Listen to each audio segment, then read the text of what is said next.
Hi Scorpio, ito na po ang inyong reading. Kukuha po tayo ng ilang guidance advice messages para sa inyo. Para po ito sa darating na full moon and lunar eclipse in the sign of Virgo, regardless po sa zodiac sign na pwede niyong ma-mention. Pero maaaring meron lang din akong ma-share sa inyo na ilang info in regards astrology. Yes, so kumbaga po ito ay combination ng tarot and astrology. Itong reading natin ha. Kuha tayo ng guidance, Scorpio energy. Ano nga asahan nyo ngayong darating na full moon, lunar eclipse, March 3, 2026. Guidance, anong maaaring epektong iwan nito para sa inyong buhay? Guidance para sa mga Scorpio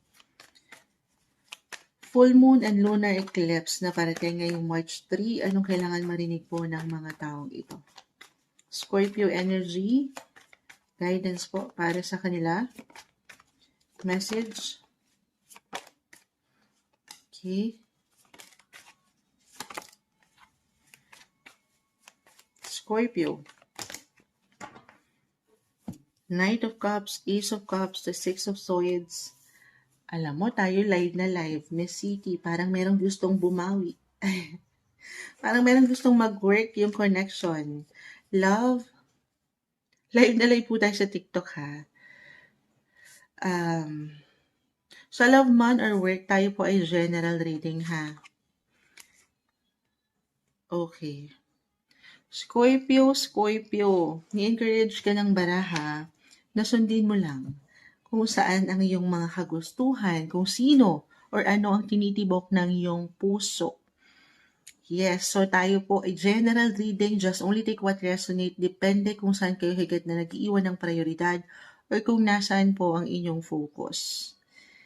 Yes, but I feel the world or the universe rather, the Six of Wands, may paglago, pag-level up. I see success. Alam ko matamis ito. Full moon lunar eclipse kasi itong darating na March 3, it will highlight your 11th house of your wishes, your hopes, your dreams, yung mga pinapangarap mo pa.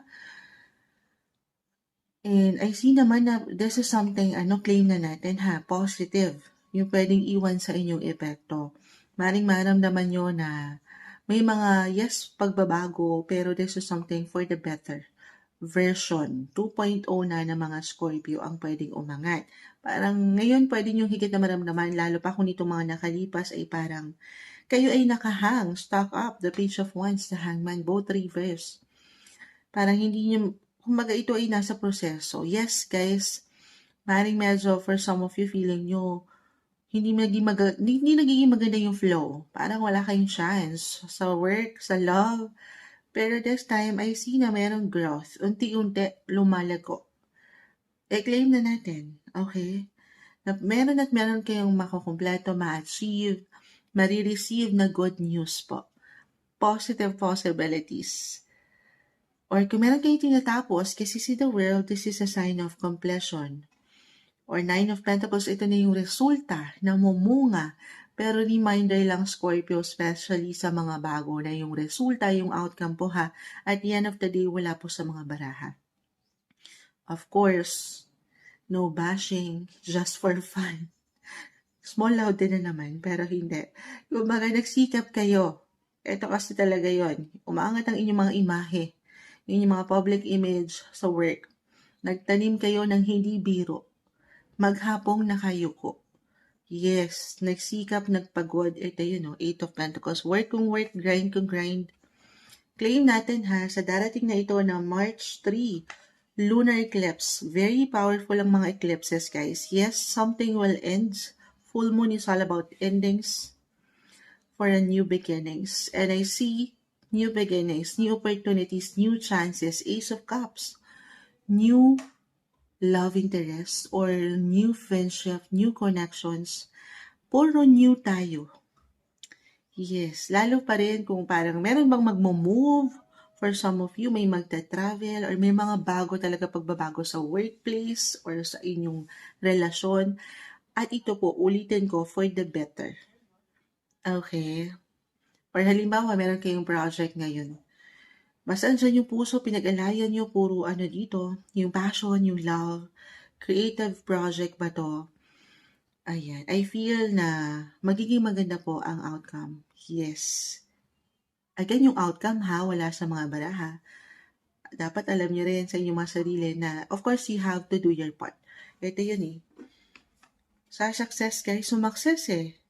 Sumakses ka eh. Umangat. Hindi mo pa man ito ma-realize, pero higit kang nagiging inspiring din kung ano yung napapangat mong kakayanan. Kaya naman, ayan, maring ngayon pa lang or sa mga susunod na weeks or months na ito ahead, this year, Scorpio, meron na to kayong pwedeng kumbaga, maisakatuparan na pangarap. Kahit pa, baka out of the blue, maring gulatin kayo na posible pa pala, pwede pa pala, baka naman, ganan. Yes. So, stay optimistic lang, especially kung maramdaman or naramdaman itong pagka-stock up or feeling nyo kayo ay na-reject. Reject? May city na dyan ka ba? Pero regardless, sa general reading. Pero, kasi ito yun merong nag-let go, merong nag-release, or merong kailangang i-let go. At mag-focus na lang muna sa mas practical ha, if ever. Para sa ilan, relasyon man or trabaho, focus eyes on the prize kasi magaganda po yung posibilidad na aking nakikita. Enjoy din ha, pag may time kasi puro rin enjoyment, happiness ang umaangat, deserve niyo to. Okay? Express, yes. Paangatin niyo yung mga kakayanan niyo, nakikita ko yung, kumbaga parang malilikhain yung paraan. Opo, huwag niyong pagdududahan ng inyong kakayanan. Not the best time para itago niyo yung inyong mga creative side, guys. Kasi merong someone na pwedeng ma-impress sa inyong pwede pang maipakita. So, hindi niyo pa man ma-realize yan. Focus lang kayo. At patuloy na pagtitiwala sa proseso, sa sarili, at higit sa kanya ha, samahan ng dasal. Ups and downs ng buhay, the world, ayan, or the universe rather, ay ayon sa inyo. Aayon sa inyong mundo ngayon. Okay, umiikot yan, sabayan lang. Stay positive. Ito yung umaangat na guidance, advice, messages para sa inyo na maaaring iwang epekto ng darating na full moon lunar eclipse uh, in the sign of Virgo ngayong March 3, 2026, Scorpio.